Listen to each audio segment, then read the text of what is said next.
I'm Jordan Belfort, and this is Sales School. The beauty of the straight line is what? That every sale is the same. The way we go about lining up those 5 core elements is the same every time. We use the same order. We go about it with the same tactics and strategies, right?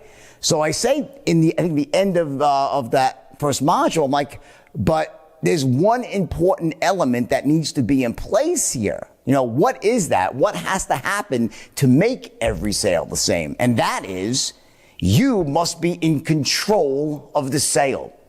In other words, the reason I looked at the strat nights that night and said, like, don't you guys get it? You know, every sale's the same. What I was saying is, like, it's so easy for me. Like, what are you guys even struggling about? Like, you know, because from my perspective, as a natural born closer, what I was doing intuitively, without thinking about it, was I would say things to people in a certain way that in those first few seconds, they were like, whoa, this guy, he's really sharp. Wow, he doesn't sound like the average bear, so to speak. You know, he's an expert in his field. So when you perceive that about someone, what do? You defer. You allow them to do their job. See, an expert's job is to what? To solve problems in a very narrow sort of, you know, in a narrow subject, right? You're an expert at something. You're not an expert at all things. So if I'm going to be selling someone, you know, Porsches or, you know, Mercedes, you know, I'm going to be an expert at that. I'm an expert at car sales, and I'm also an expert at my particular brand, my product within this sphere. I'm an expert at both. And because of that, I know everything there is to know about that particular product, that industry, and I can help guide you into making the right decision for you. I'm an expert in my field. Now, what happens is that when someone perceives you as being an expert, they will naturally defer, meaning they will listen, they will answer your questions, they will allow you to guide them through a discovery phase where you ask questions, they answer them, and based on those answers that you give them, they will then tailor a solution that perfectly meets your needs and alleviates your pain, solves your problems. That's what experts do, right? When we're in the presence of someone we believe is a novice, someone who's not an expert in the field, a newbie person that doesn't know much about what they're trying to sell you, what do? Well, we're not going to defer to that person. We will intuitively try to take control, and we'll start basically fucking with the person. That's why when a novice salesperson gets on the phone with a prospect, they'll find it very difficult to even get into intelligence gathering questions. They ask the prospect a question, and the prospect will answer their question with another question. Like, you know, so how long you been living there? How long you been living there for? They don't cooperate. And because of that, the sale starts to spiral out of control. In straight line parlance, I call that going off to Pluto or down here to your anus. Neither are good places to be, right? So that night that I looked at the strat and said, guys, don't you get it? Every sale is the same. This is what I was referring to. And then I said to them shortly thereafter, the next major leap of logic I had was I said, you have 4 seconds to accomplish 3 crucial things in the mind of the prospect. And if you don't capture those 3 things in the first 4 seconds, you're done. You can't close anybody. And you're like, 4 seconds? You know, what about, my mommy told me not to judge books by their covers, and so did my teachers, right? Well, guess what? Your parents told you that. Your teachers told you that. I'm sure many other people told you that. They all do. You do. And so do I. We all judge books by their covers. The way the human mind works, we're fear-based creatures. It's wired directly into our reptilian brain. We see people. We immediately rip them apart. We judge each piece. We then put them back together based on how they're perceived. If we're perceived the right way, meaning you are perceived the right way, okay, people will defer to you and allow you to take control of the sale. Naturally, they'll allow you to guide them.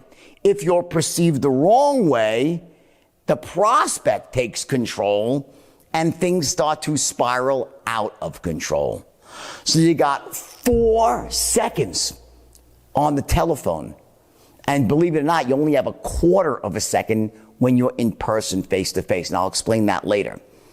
Let me tell you exactly what these three things are.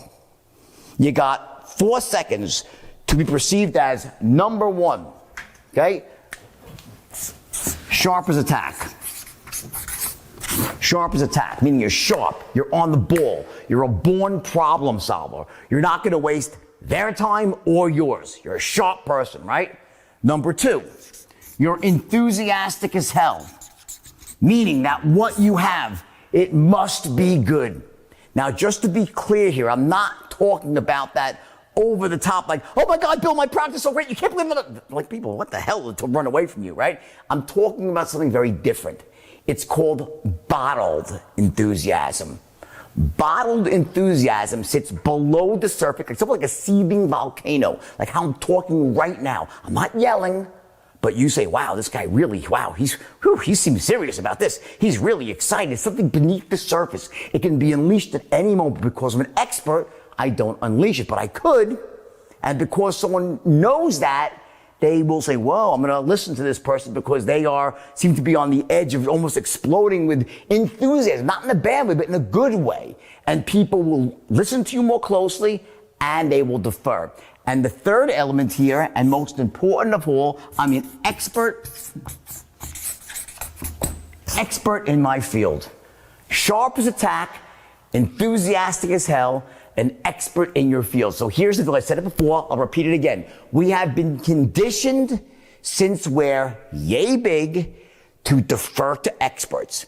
It started when we were 3 or 4 years old. Your probably earliest memories, your parents took you to a doctor when you were sick or for a regular checkup, and you noticed that even your own parents would defer to the doctor. They'd give him utmost respect. When the doctor would ask you questions, you would answer right away. If they asked your parents questions, your parents would answer. They weren't like the doctor say, so tell me, how long have you felt this way? The parents say, why? What's it your business?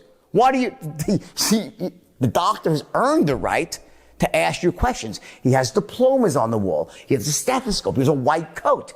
The very way he's dressed, the way he carries himself, the way she asks you questions.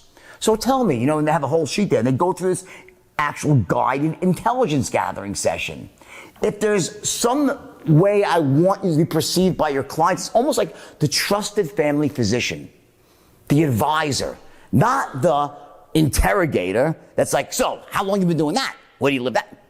If you're like the interrogator, people will clam up and you'll break rapport and the sable will start to spiral out of control. You got 4 seconds at most. 3 things. Number 1, sharp. 2, enthusiastic. 3, expert in your field. And what those 3 things chunk up to, what they equal in the mind of the prospect is you are a person worth listening to. It's worth for them to take the time out of their busy day to actually listen to you because you might have the answers to their problems. And then even at a higher level still, more importantly, because you can help them achieve their goals. You can help them get what they want in life. That's what experts do. They help us solve problems. They help us eliminate pain. They help us get the things that we need and want. When you are perceived this way, sharp, enthusiastic, an expert in your field, people naturally say, okay, fair enough. I'm going to defer to this person. I'll allow them to ask me questions and allow them to guide the flow of the encounter. So once you take control of the conversation, what it does, it opens up a universe of possibility. Why? Because now you can say, okay, I know there's these 5 things that have to line up. I'm going to line up this one first, this one second, this one third, this one fourth, this one fifth, and I'm going to do it the same way every time. Yeah, some words might change here and there, but generally the flow of the encounter is going to be in the same way every single time, and you're going to learn with the straight line how, when the prospect starts to spiral off, right? Remember, we have those boundaries. So remember, I'll just put it right here in the bottom. Small, here's your straight line. You have boundaries above and below, right?